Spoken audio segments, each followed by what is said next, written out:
Okay, I think we will get started. Hi, thank you all for joining us for a Center on American Politics discussion on health policy and American politics. This is the second chat between me and my esteemed brother, Dr. Harris Maskett. We're glad you're on here to ask us questions today.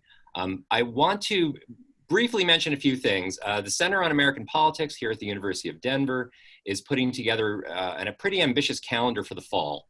Leading up until Election Day. We're going to have a discussion on conspiracy theories in American politics on September the 16th. We're going to have a look back on a summer of Black Lives Matter activism and protest on October 1st. We'll be helping with the debate between US Senate candidates from Colorado, Cory Gardner and John Hickenlooper sometime in October, and lots more. We'll be sending out information about all this, so please watch for that. But for today's discussion, I'd like to do some quick introductions. My name is Seth Maskett. I am a political scientist here at the University of Denver. My co-conspirator here today is my brother Harris Maskett. He is the Chief Urgent Care Physician at University Health Services at the University of California at Berkeley. Go Bears. In addition, he has been doing a series of bi-weekly talks, online talks at the Bay Area Disc Association to teach people about the epidemiology of the COVID virus. You can find those talks on the Facebook page of the Bay Area Disc Association. They're really good. Okay, here's how this works today. I am going to ask him a question about medicine. He's going to ask me a question about politics. And then basically we're going to turn things over to you. If you have a question about healthcare or the politics of this whole pandemic era, please feel free to type it in using the Q&A button that's at the bottom of your Zoom screen. And we will do our best to answer as many of your questions as we can over the course of the next hour. To help us with this, we have invited Maddie Alder. Maddie is a recent graduate of the University of Denver's political science program. She is now an AmeriCorps teacher with City Year here in Denver. And she will be helping to manage all these questions and to steer them our way and to make sure one of us isn't taking too much of your time. Maddie, thank you in advance for doing this. Also, if you're interested, there is a chat button at the bottom of the screen. If you would like to chat with each other, if you would like to identify yourself by name and where you're writing from, we'd love to encourage that. But again, if you want to ask us a question, please use the Q&A button at the bottom of your Zoom screen. Okay. Harris, if it's okay with you, I have my first question ready to go for you. Go for it. Okay. So basically, over the last month or two, we have seen COVID infection rates and deaths really ratchet up over the past, in recent weeks, mostly in the Sun Belt states, places like Florida, Texas, Arizona, Southern California. Presumably because it's summer, lots of people are working indoors with air conditioning. I guess my questions for you is that a correct assumption? And if that is, what should we be expecting from the fall? Will we be seeing COVID rates dropping in those states, but increasing up in the northern states as people start using their heaters in their office buildings? Or is this virus just proving too hard to model and to predict?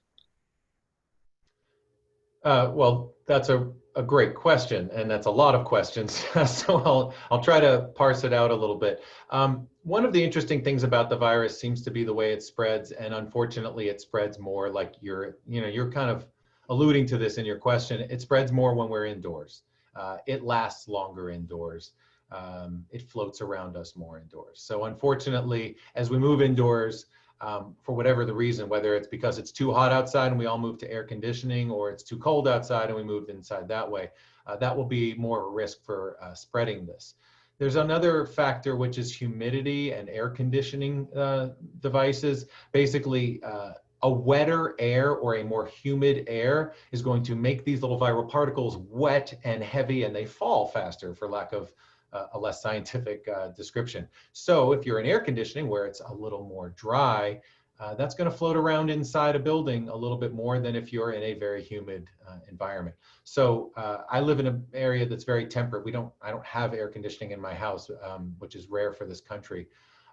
So that's not going to be an issue in some places, but in places where it's heavily air conditioned, those places are going to have a little bit more of a problem with indoor locations. places that are using heaters. As long as it's basically drying out the air, those particles, you can think of them drying out and floating in the air a little bit longer indoors. So there's another piece to this, which is, is this an illness that changes with the seasons? Like, we're used to a cold virus, like a coronavirus, it comes from cold viruses, or at least we are typically infected by colds from coronaviruses. Those tend to afflict us more in the winter or the early spring.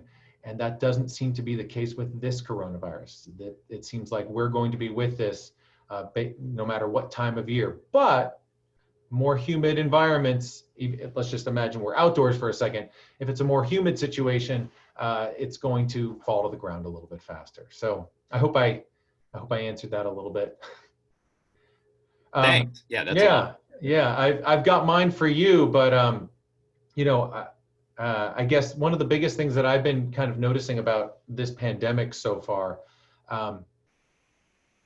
physicians are always used to that the most difficult thing, and I'm a patient too, so I can understand both sides of this discussion. One of the most difficult things about healthcare is that we have recommendations for our patients that aren't necessarily fun to do, like like limiting risk and eating well and exercising, all those things that, we come up with all of these different ways to engage ourselves in doing healthy behaviors. That's just, from the little pill box that goes Monday through Sunday, all the way to motivational interviewing, ways to help us stop smoking, all those different kinds of things. And we're all used to this because, like I said, I'm a patient too. But one of the things that I'm always used to is that I'm going to have a little hurdle in getting my patients interested in the things I'm recommending. I have never been in a situation before where the hurdle is actually the elected officials in my area. And so this is obviously where this becomes a political discussion. I've never seen a situation where I make a recommendation or healthcare makes a recommendation like wear masks, and the elected officials actually directly contradict that situation. So skipping to the question for you, Seth, what will be the pandemic effect on the upcoming election? Wow. Okay. So yeah, there's a lot packed in there. It seemed like you're steering toward, why are elected officials acting this way? That's a harder one. But we'll get to that. We'll get to that. Okay. But if the question is sort of like, what is the overall pandemic effect on this election? It's an interesting question. So one of the things is that we don't have a whole lot of previous cases to look at. There haven't been that many, particularly presidential elections, but there haven't been that many major national elections during a massive outbreak of a disease. Probably the last one would be 1918 during the Spanish flu, which was ripping through the country. It was definitely a big event. It was definitely affecting and killing a lot of people. There have been a few studies done of how that may have affected the congressional midterms of 1918. It doesn't look like it had that big a political effect as far as we can tell. Now, you have other things going on. You have World War I going on as well. There's a lot of moving parts in that election. But there doesn't seem to be a whole lot of an impact from the flu itself. Now, there was also, at that time, there was much less of an expectation that it was the federal government's job to deal with a pandemic. Since the New Deal and a lot of other developments over the course of the 20th century, basically, when there's a disaster, we look to the federal government for help now. And presidents are much more evaluated on those terms now. If you think about presidential elections, generally speaking, when there is an incumbent in the White House trying to defend his seat, those elections tend to be basically a referendum on the president. That is, they focus on an evaluation of how well the president is doing at the job and on the issues that voters seem to care about. Voters really care about this virus. Voters are paying a lot of attention to it. This is not like some second or third tier issue. And at least according to public opinion polls, they're not evaluating him very highly right now. He got an initial bump like a lot of national leaders did, a lot of governors did when the virus first broke. Sort of a rally, considered kind of a rally around the flag effect. When there's a crisis, people rally around their president. But that only lasted a few weeks. And since then, polling evaluating, how well he's handled the virus has dropped a lot for Donald Trump. And people are just generally not very positively inclined toward how he's been handling this crisis. You also have, it's kind of hard to separate out evaluations of the virus with evaluations of the economy. Those have both moved pretty similarly for obvious reasons. The economy is also in a pretty bad situation right now. You have unemployment really as high as it's been any time since the Great Depression. And again, that's something that people really do vote on. If the economy is doing poorly, they blame the incumbent president, fairly or unfairly. So, all these things are hurting Donald Trump. They are hurting other Republicans simply because they share the president's party affiliation. How much is difficult to say. If you were to look at polling in the presidential race back in January, back in February, they showed, and again, it's not a perfect comparison because who the Democratic nominee was not really known at that point, but there were matchup polls we have between Trump and Joe Biden at that time that showed Trump trailing by about 4 or 5 points. Okay, he is now trailing by around 8. So maybe that might be a measure of the effect. And he, given how he tends to run, he was also trailing Hillary Clinton by a little bit in 2016. He ends up pulling an electoral college victory. He might have been on track for a similar style victory this year. Incumbent presidents tend to win. He might have gotten a narrow re-election victory like George W. Bush in 2004, like Obama in 2012. The virus and the damaged economy as a result of the virus, these are hurting him pretty substantially. And so I think that is your effect. And that could mean, that could end up changing the outcome of the presidential election. That could end up changing the outcome of who controls the US Senate. It will probably change who controls a number of state legislatures as a result of this. Which direction, again, we still have like 3 months until the election. You could see things going either way, depending on how the virus plays out. If the pandemic gets worse, which it certainly could, that probably hurts him more. If things simmer down, this could become a more competitive race. But right now, yeah, you're seeing a virus effect. Well, and that's an interesting piece because I would expect, just like we've noticed, and there's some good modeling on this, that basically when you start following the non-pharmaceutical interventions, the distancing, the mask wearing, the cases go down. So this whole country is sort of in the grips of this right now, and you expect that maybe it takes a little while for people to change their behaviors, but there will be some change. Maybe in September, we have a decrease in numbers. Maybe in October, it's even better. Maybe the election is not as affected by this. It's hard to imagine that, but I think one of the, you're my brother, so I've read your stuff before. One of the things I've always noticed is that you've documented well that the electorate doesn't tend to remember for that many months. I'm wondering if this is a different situation, do you think? How long do you remember a pandemic? One of the things I read interestingly about the one from 100 years ago, and maybe it was that it was a flu and it sort of just ends all of a sudden, but people didn't seem to remember it. At least this one historian said, people just moved on. They were like, okay, that's over. Do you expect the electorate to remember this if we have a good September, October? That's a great question. And again, we don't have that much to compare it to. But, people feel the effects of, even if caseloads start decreasing a lot of people will still be feeling the effect of this virus, for several months at least. Obviously, if there's deaths in their own family, they'll still be experiencing that. If they're still sick themselves, if their job still doesn't exist, or they're still furloughed, or their hours are reduced, or they're having to, just deal with a lot of financial difficulties as a result of it, even if caseloads are looking better.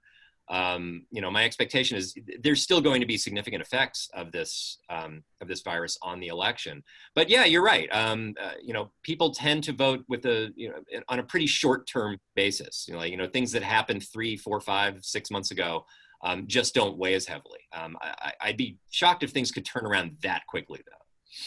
To a point where like the economy is booming again and everyone can go out and have drinks and go to restaurants and everyone can go to work and all the kids are in school and everyone's fine and comfortable with it. I'd be pretty shocked, honestly, if we'd be there by, say, October. So would I. Okay, good. So, Good to know. and I also, and you know, I do expect the weather, you know, not that I'm a weatherman, I'm a doctor, Jim, but I do expect the weather to improve. It improves in our country in general. September's lovely. October is reasonably nice as well. So if the weather is good, do people go outside more? Or does the virus spread less? I don't know. And we also don't know how people are going to respond to events that people normally like to have in September and October.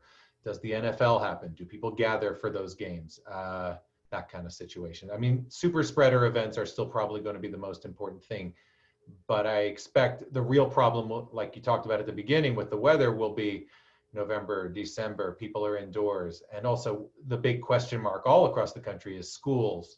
Mm-hmm. Will they be open? Will that be an event that causes a lot more infections or not? It seems like that won't, but it could, so. Yeah, that's a big one.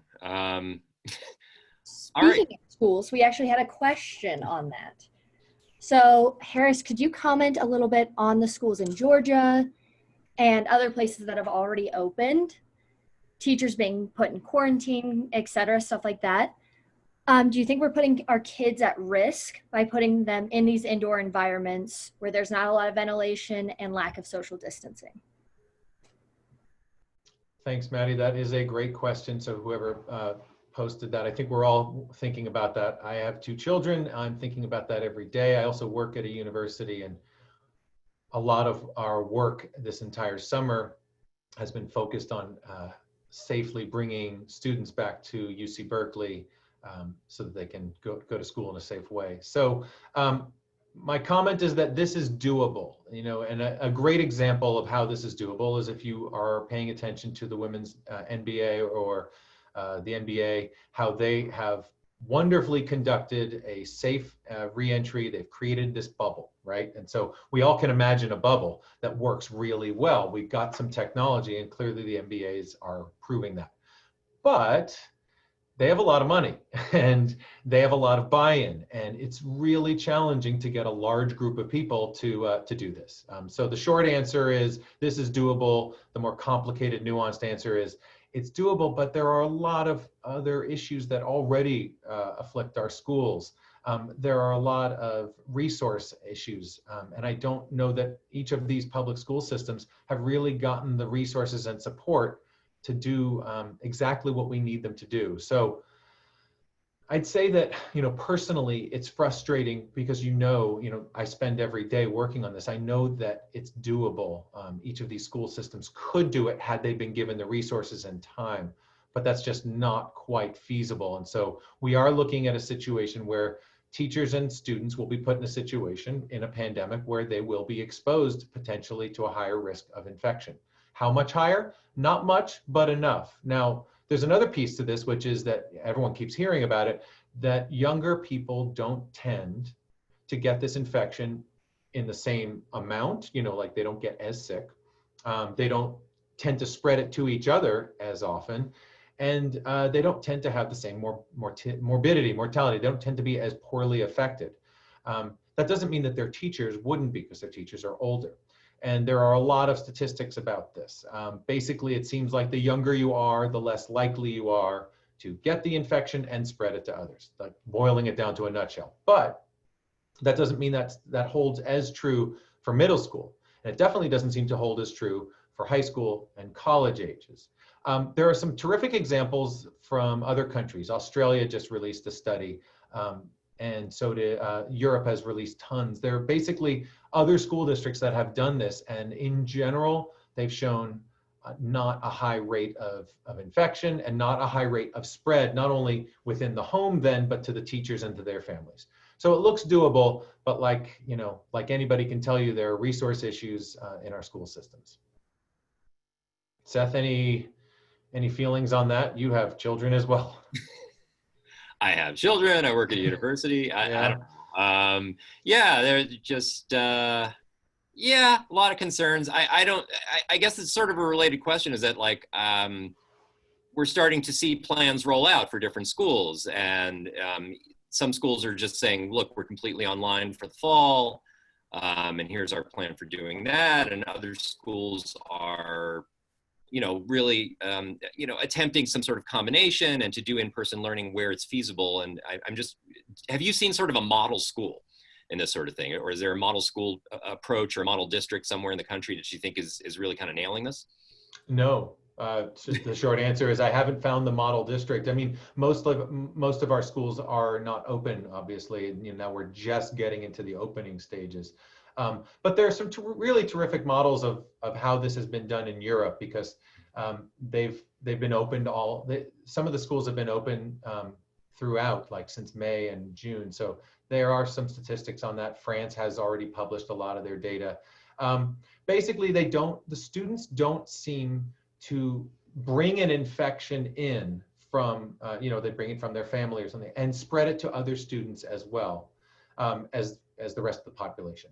And in addition to that, they don't seem to, if they get an infection, they don't seem to spread it to their families as much. So that's a big piece, is that even if the infection does hit the school systems, it's not quite the explosive situation like we have in other populations. The bigger issue, and I think you can all imagine it, is how do you start? If you look at an example of a university, I know that you're dealing with this at your university, I'm dealing with it at mine. We want to start with what we consider a clean slate. We'd like everyone to quarantine in the week before or 2 weeks before. We'd like people, ideally, if the resources were there, to have testing so that we know we're starting with what we could consider a clean slate. And that's not that easy to do if you're talking about the entire school population of this country. So, I think it was on this talk 2 months ago when we started this. I was in favor of universities. I was very much in favor of universities trying to open for in-person care, because I felt like universities had a better chance of having the resources to basically cohort people. It's a large cohort. We've all heard about cohorts these days. But to think about basically creating a cohort of a reasonably healthy subpopulation and saying, okay, we're going to quarantine, test, and really watch this group.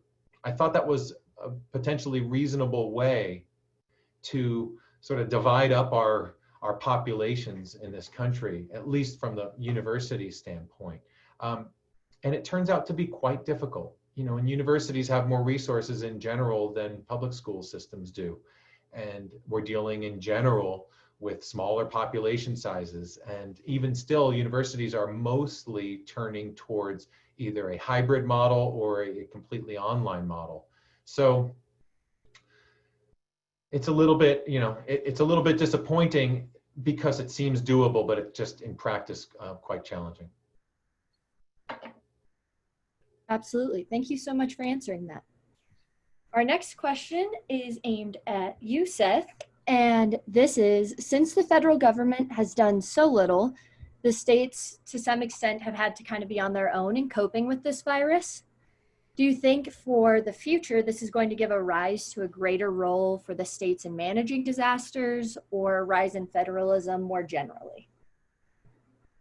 That's a great question. I think for me, one of the surprises of this whole thing is how little a role the federal government has played so far. And, I sort of thought, the lesson that you don't want states tinkering with a national level problem without really federal backup. I sort of thought we already knew that. That we'd figured that out a long time ago. I think the last time we did this talk, I brought up the example of the Mississippi River flood of 1927, where there were just sort of a lot of local solutions to a very big interstate problem.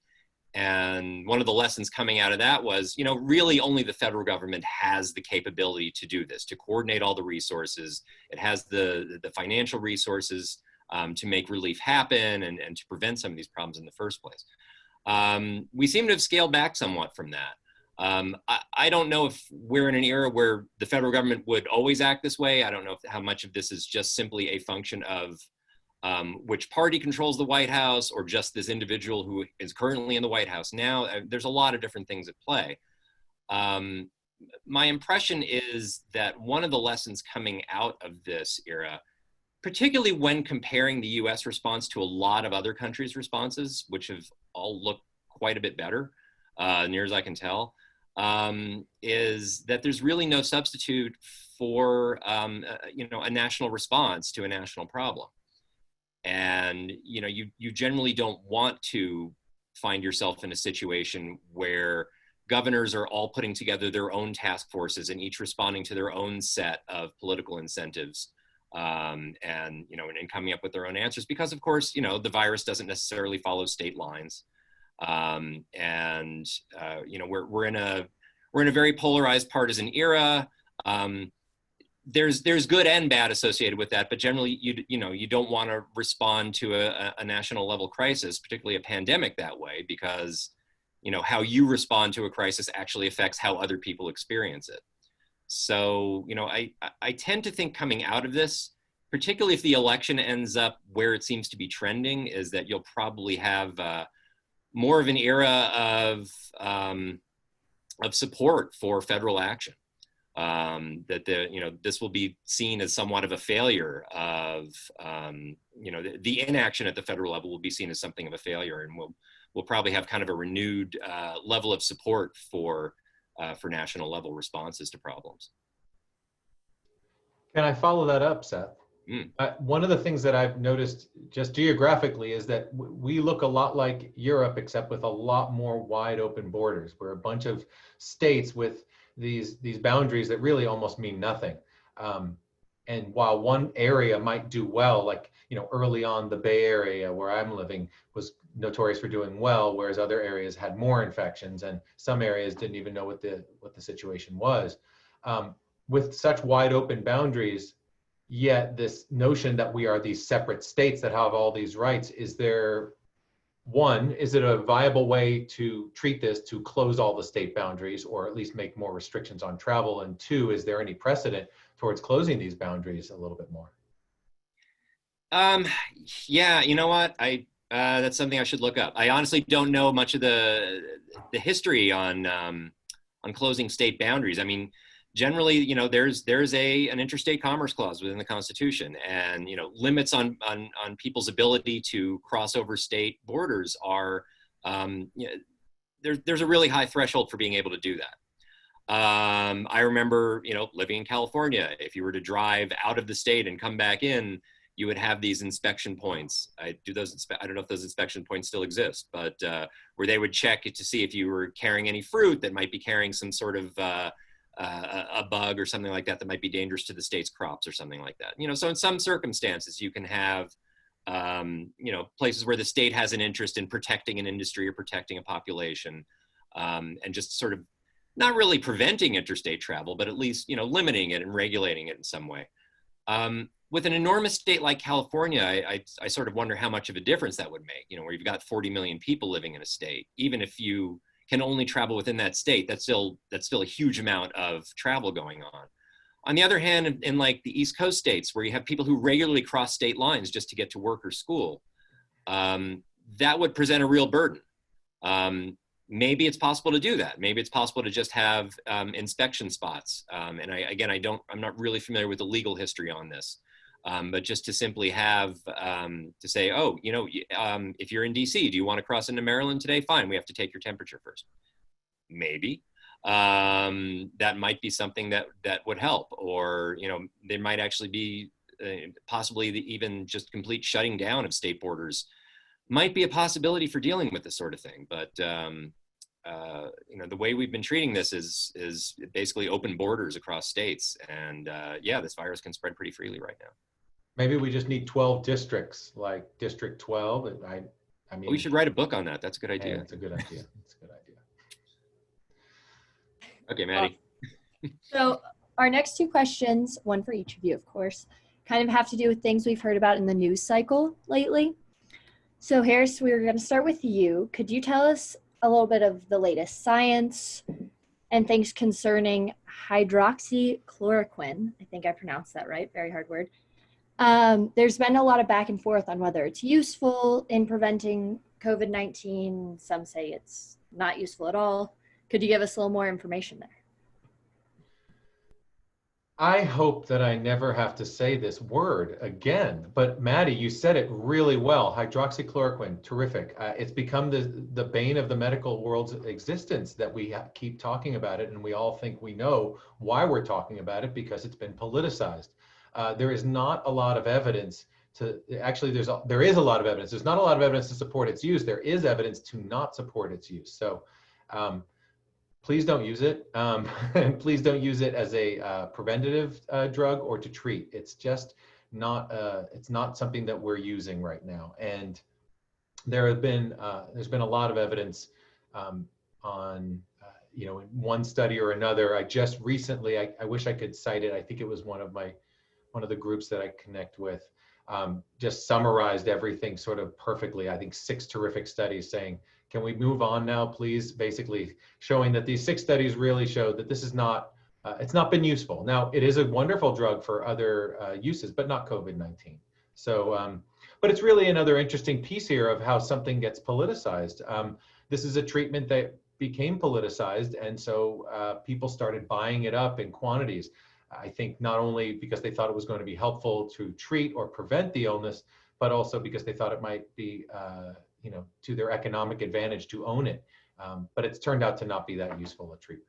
And there are useful treatments that are out there, and we are learning more and more about not only in-hospital treatments, but we're starting to learn more about outside of the hospital treatments for people who have mild illness to prevent further illness. So that's some of the exciting research that I'm really following these days. But to put a nail in the coffin, not so much with hydroxychloroquine.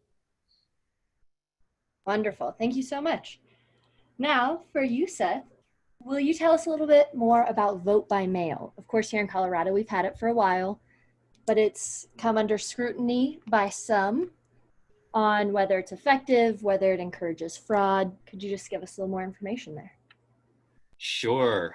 Thanks for that one, Maddie. But just real quick, I'm noticing, just have the chat window open here. I'm noticing a few questions are popping up in there. Again, if you have a question for us, please post it in the Q&A thing at the bottom of your screen. Just want to make sure we get a chance to hear all your questions. Okay, vote by mail.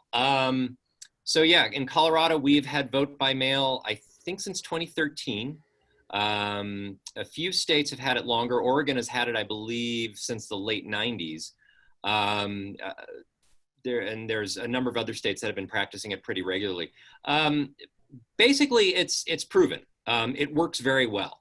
Now, absent a virus, there might be some reasons to not want to do vote by mail. There is the idea that actually having an election day where it is simply one day and people all get excited about participating on that one day and people stand in line and it's a social thing. And there is actually some positive value to that. But, given the environment that we're in, vote by mail honestly makes a ton of sense. And even when we've done vote by mail outside of a pandemic, it actually works quite well. There's some recent political science studies on it suggesting it modestly increases voter turnout. So voter turnout goes up slightly. It goes up for both parties. So this is not just something that helps Democrats or just helps Republicans. The differences between the parties are negligible there. So it helps with voter turnout. It's very convenient and it's very safe. Now, it does rely on a working U.S. Postal Service. Which it seems to be now, but yes, there's been some concerns raised about the Postal Service. And it actually does cost, in some states, you have to pay, including Colorado, you have to pay for the postage. It's additional postage to mail it in. It's basically 2 regular first-class stamps. If at all possible, I always recommend if you receive a ballot at home to actually drop it off at a place where they have ballot drop-offs. Usually there's a lot of them around the city. There's one just a few blocks from my house. That's typically how I vote. But you have, a nice window to actually make a voting decision. Here in Colorado, ballots will go out in early October. We'll have several weeks with the ballot sitting in the house, and then as long as you drop it off before Election Day, it's great. It gets counted. President Trump has really tried to raise a lot of concerns about vote by mail lately, suggesting it is inherently fraudulent. I just want to be as clear as possible about this. That's not true. Vote by mail is not more prone to fraud. In fact, fraud is very, very rare. Fraud is very rare in general in American elections, but particularly so in vote by mail. Just the opportunity to commit fraud is actually very low. It's very hard to pull off. Yes, a lot of people can request absentee ballots or vote by mail ballots, but in order to actually obtain one, you need to have a signature on file. They check your identity. It's actually a very difficult system to thwart, and voter fraud rates are really very low. This is really a safe way to vote. There is one, one particular wrinkle with widespread voting by mail is that it takes longer to count the ballots. And we're likely to see a lot of that this year. A lot of states, even that don't have formal vote by mail the way Colorado does, a lot of places are ramping up their absentee balloting systems. A lot more people are requesting absentee ballots than usual just because they don't want to stand in line for justifiable reasons. And that means it's simply going to take longer to count all these votes. That's fine. It can take a while to count things. But we really, I think we should go into election night not necessarily expecting that we're going to know the answers that night. If there's if one presidential candidate is ahead by enough, yes, we'll probably know fairly soon at the turnout on that. It's possible it'll be a much closer election and we just won't know for several days or even several weeks who won. It's possible we won't know the results of a number of congressional and Senate and gubernatorial races. And that is okay. In 2000, there was a lot of late counting and figuring out who exactly won the state of Florida and thus who won the presidential election. It wasn't until December that we knew that George W. Bush had defeated Al Gore. For all the problems with the counting that year, the fact that it took a while to figure out was something we could handle. It was annoying. It created a lot of weird news stories. It was frustrating, but the Republicans survived that sort of thing. So I would just, I would encourage people to expect that this will take a while to sort itself out, but that there's time for, for the counting to be done accurately, for the Electoral College to reach its decision, and for a president to be inaugurated on January 20th as normal. Sorry, long answer. Awesome answers on both parts. So up next we have vaccines. So this is kind of a long question.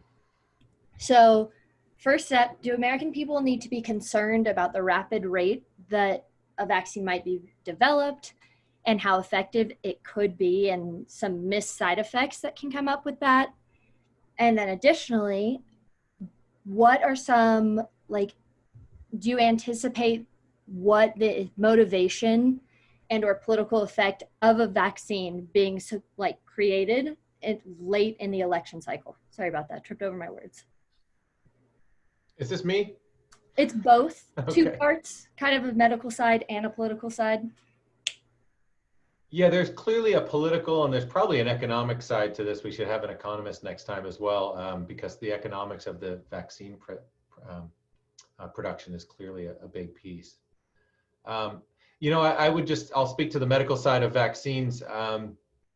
They do a lot to make sure vaccines are safe. And I think that even though they're going as quickly as possible, the reason they're going slowly, I guess, in some people's perspectives, is because they really have to make sure that we are safe. And they've gone through phase 1 and 2, and now we're entering to phase 3 trials with a number of different vaccines. They're promising, and I've been hopeful about the side effect profile. So far, I haven't seen anything that's really concerning. There is this possible concern that everyone is really a little bit worried about with this possibility of a vaccine sort of creating this augmentation of your immune response and actually making you sicker if you are re-exposed to this infection. And we've seen that with an attempt to make a dengue virus vaccine. We're hoping we don't see that. So far, we have not. There are a number of different vaccine types and different mechanisms that we're employing to create these vaccines. So far, I haven't seen anything that makes me concerned about the safety. What I am concerned about is our appreciation of the safety, because we already know that there are a lot of people in this country who are concerned about the safety of the vaccines that we have, yet the vaccines seem to be quite safe.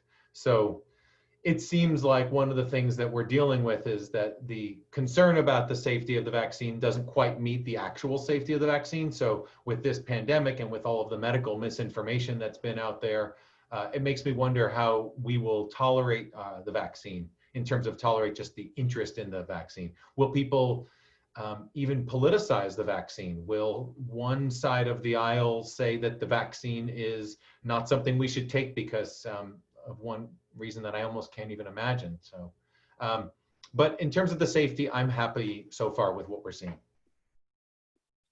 So, Seth, over to you.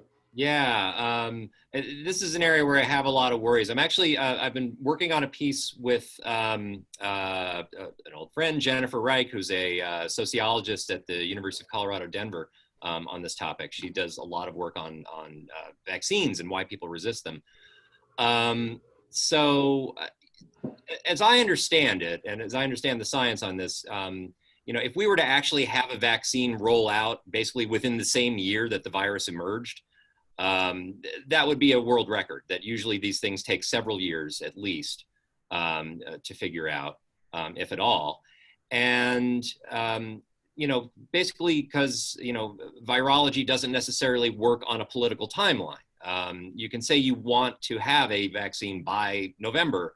That doesn't mean it will automatically happen. And as I understand it, they have come up with ways to try and streamline this process. A lot of processes that usually occur sequentially, so they will look at the data from the last process before they go on to the next one. They're trying to do things simultaneously to speed up the process. Hopefully that still works. Like you say, Harris, we haven't seen any major safety issues with this, but it's possible this could happen. I think I think there's some chance we could see the president simply announce, oh, by the way, there's a vaccine now.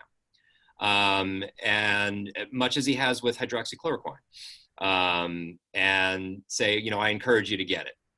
And then what happens? I think, then you have sort of a real test of the rest of the government. Do people in the FDA say, yes, we're okay with what the president says, or no, this has not been thoroughly tested yet? What does, what do other aspects of the government say? Do other party leaders kind of split along party lines? In some ways, I think the biggest test will be for the media. If you end up seeing news stories like, is this vaccine safe and effective? Experts disagree. That's a bad story. You don't want to read that. This is an area where in order to have a successful vaccine, basically, you need a lot of things to work right. You need a lot of different governments, state, federal, local governments to partner together on this. You need public and private sector and research and academia communities to work together on this. And if people are going to take it in widespread numbers enough that it's effective, people have to trust the government. People have to trust this serum that they're getting injected into their body, even when they're not feeling sick. That's actually a fairly high bar. And so, when you have if the process looks politicized and it looks partisan, that really undermines it. And it also will make it harder for future vaccines to get administered. So I have some real worries here about this. Yeah, I do too. And one interesting thing, and we all love hypocrisy, it's just really exciting.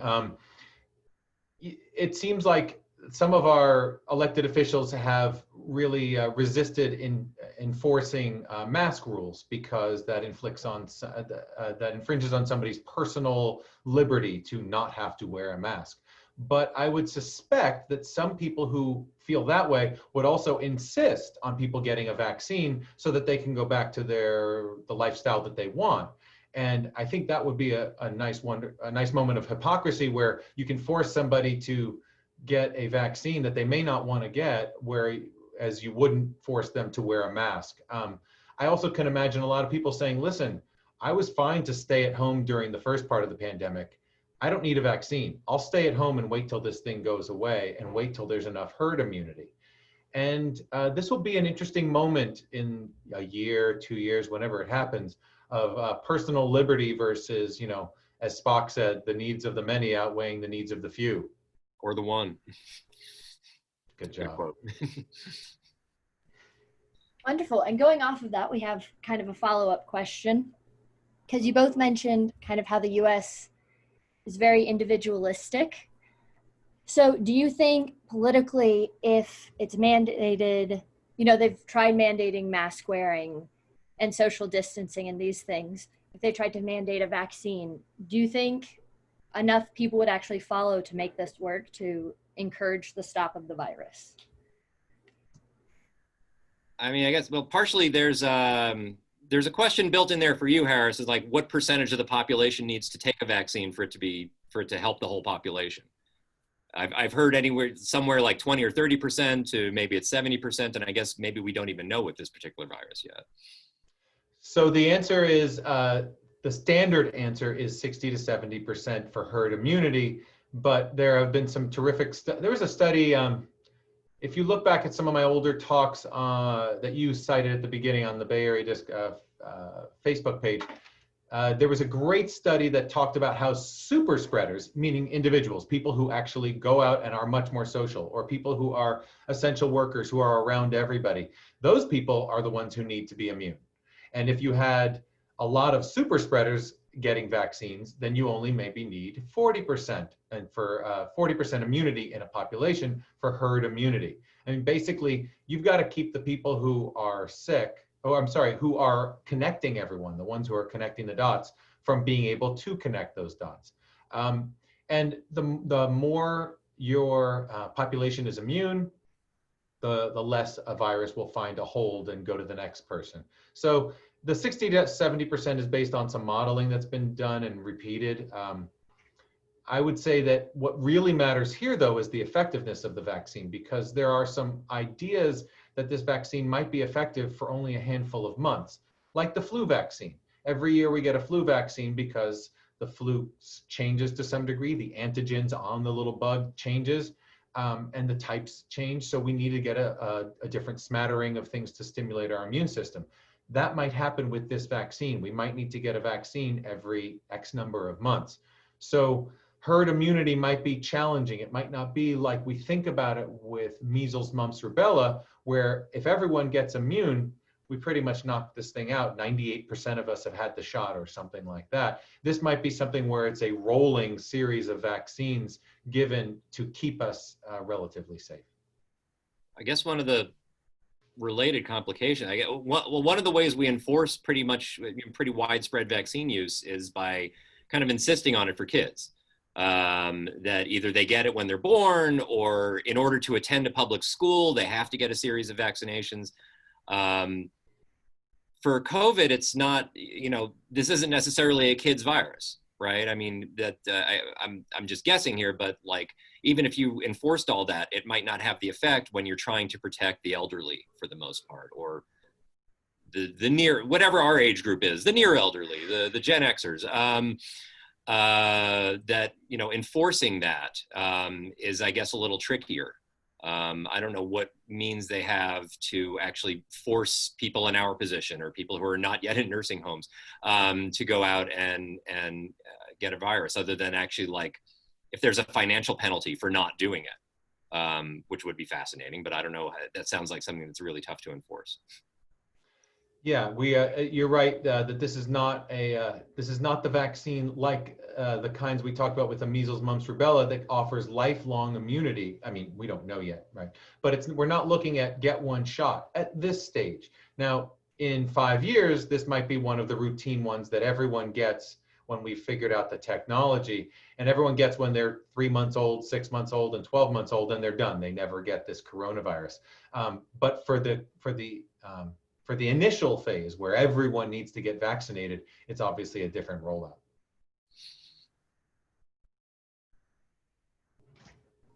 Wonderful. Thank you for answering that. Sure. So we're running short on time, but I think we have one last question for each of you. So to start, Harris, so California medical schools have excused the class of 2024 applicants from submitting their MCAT scores. Do you believe the implementations of remote learning, like taking online courses for lab classes such as organic chemistry and physics, are going to influence how medical school students are admitted in if class learning doesn't resume soon? That's a great question. Whoever asked that, I want to thank you for asking, because I have not had that question in any of these different panels I've done. So I think, and this is also, I think, an overlap question for Seth, because he's involved in teaching on the university level. Obviously, remote learning is going to significantly affect the way people learn, and there are certain types of learning, like laboratory learning, that are just much more difficult. I work at a huge research institution, and one of the biggest things we're trying to get people safely back in to do is work in the labs, because there are things you cannot do via this medium that we're on, a Zoom chat. It just doesn't quite work the same. So I expect that this will significantly impact our ability to train, and I also expect that, you know, we don't know how long this is going to go on. So we're going to have to come up with ways for people to learn what they can, so that we can continue to keep the workforce learning. You know, I think it's a really fortunate thing right now to be able to be you know, in education and not actually be hitting the job market. But if the education is limited, that's a significant impact. So I hope I answered the question, but you know, I think we're going to have to continue to pivot in order for people to get further in their educational processes.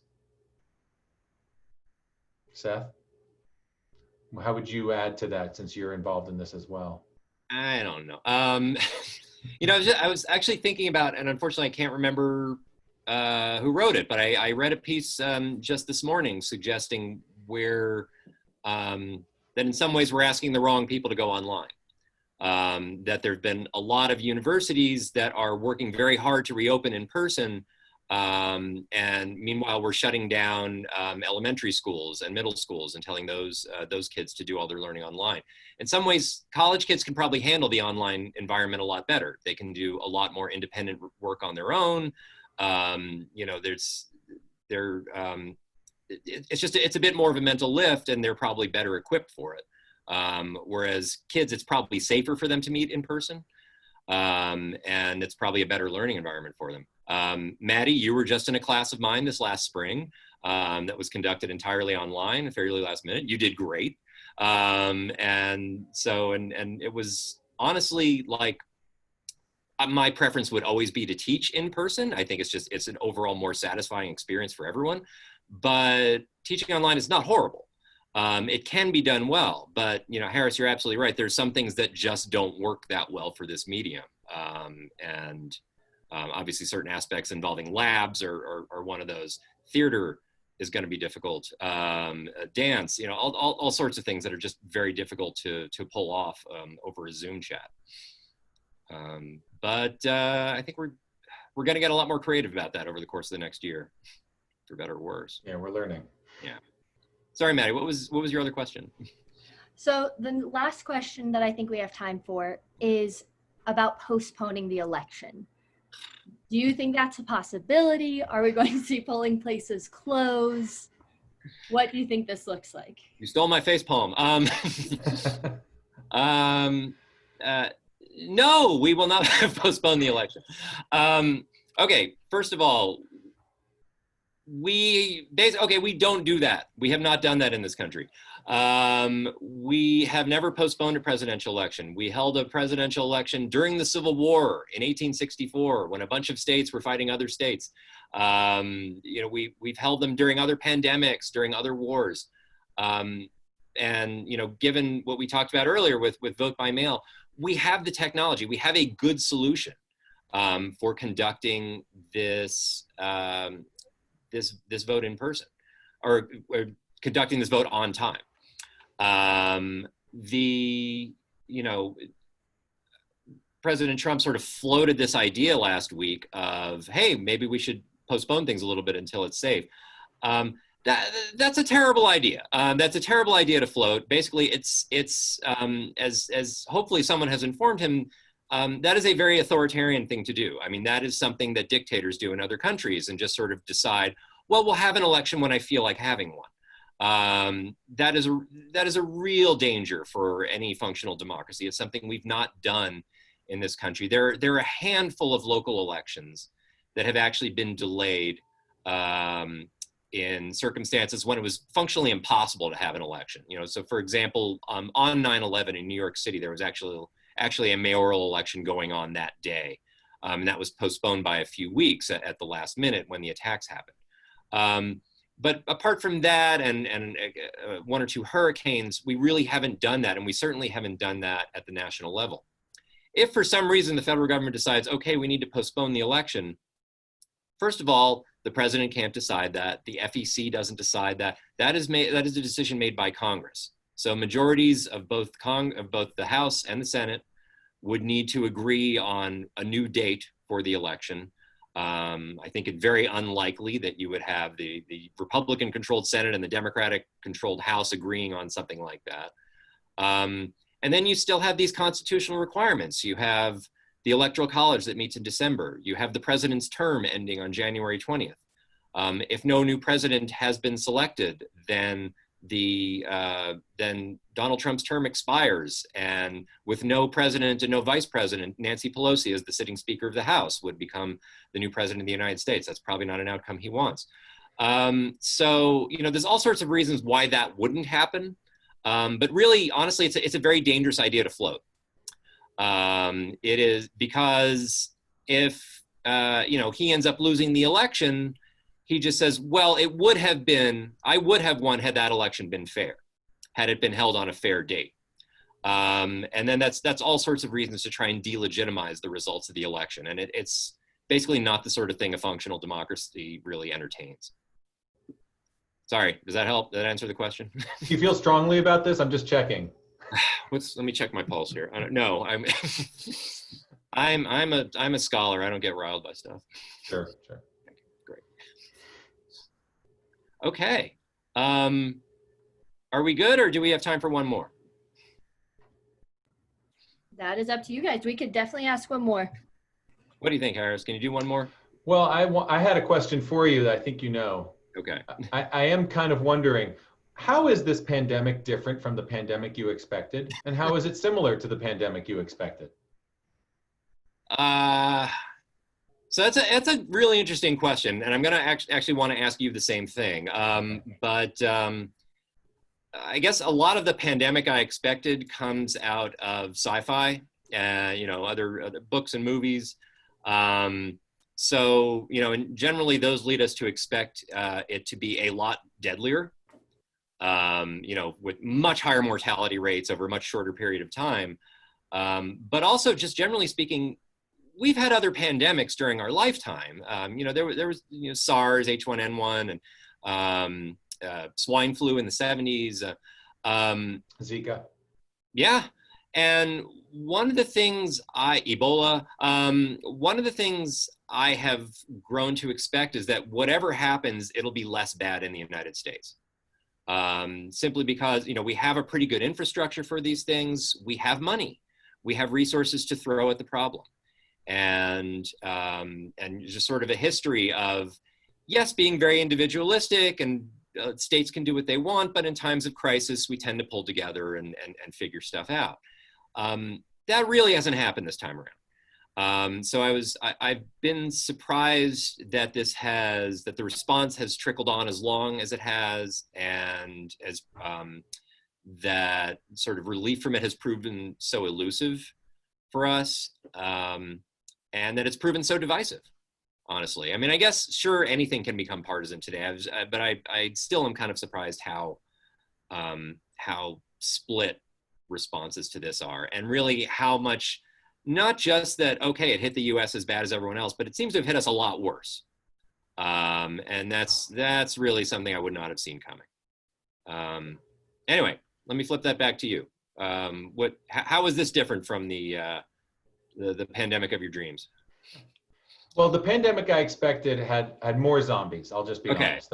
More zombies, but outside of fast or slow zombies, which fast zombies, and that was the one I was really worried about. No, I think the pandemic I expected was more in the model, and I blame myself a little bit. I think all of us who who do this kind of work are always kicking ourselves a little for what we missed. We tend to be pessimistic, dressed as optimism, but so I'm surprised with all of my pessimism that I missed this nightmare scenario. And what I mean by nightmare scenario is I expected a much more deadly wave, much like the pandemic, the second wave of the 100-year ago pandemic, where incredible mortality. And because maybe my pessimism led in that direction, you imagine that there's an incredible rallying cry, like you're talking about, that we don't have, because it's a life or death situation for everybody. And what unfortunately we have is a virus that almost has enough people in this country convinced that it's like the flu that people want to ignore it. And I think the fact that it has more long-term problems than we expected, and more subtle issues. I mean, I think for the first 3 months, there were people who have, these COVID toes, for example, and they don't even know that they had COVID, but they just happen to have purple toes for a few months. I have colleagues and friends who have had pain in their legs since that time, and they still don't have a diagnosis of COVID. So the fact that this is such a smoldering and difficult infection that is so easy to spread, but is only mild, it's only about 10 times or maybe 20 times deadlier than than a bad flu, is frustrating, because it has kept this country from really rallying together. Maybe it's part of what's kept the country from rallying together. And so I really expected a huge wave, and then we would figure it out. And instead, we have a smoldering fire. And I didn't anticipate that whatever happened was going to rely on political acumen and everyone rallying and a vaccine. That's a tragic scenario for this country right now. So in some ways, one really smart person I read early on said, this virus evolved for us. We spent millions of years evolving to this, and it spent a few months evolving, saying, yeah, this is how you act, we got this. And it's a little bit of a bummer that way. That's my answer. I mean, more than a little bit of a bummer. Yeah, a little bit of a bummer. Yeah, a little bit of a bummer. That's the headline. I'll let you wrap up. Okay. All right. I think we will wrap it up at this point. I really want to thank everyone who joined us today and who chimed in with your questions. I'm sorry we didn't get to all of your questions. You should feel free to email us. I think we'll be doing a little follow-up for those of us, all of you who RSVP'd to this, just to make sure you have information about some future events. I want to thank Aaron Dietrich here at University of Denver for helping to coordinate this. This has really worked well, and thank you for doing that. And really special thank you to Maddie. Maddie Alder, thank you so much for your help today with just steering all these questions. We really appreciate it. Thanks for inviting me to join. It was super fun. Sure. And as always, Harris, thank you for joining in and lending us your expertise for the day. We truly appreciate it. It's my pleasure. Thank you. And I see that you see a diploma behind you. So go Bears. Yep. There we go. Okay. All right, everyone. Have a good day. Take care and stay safe.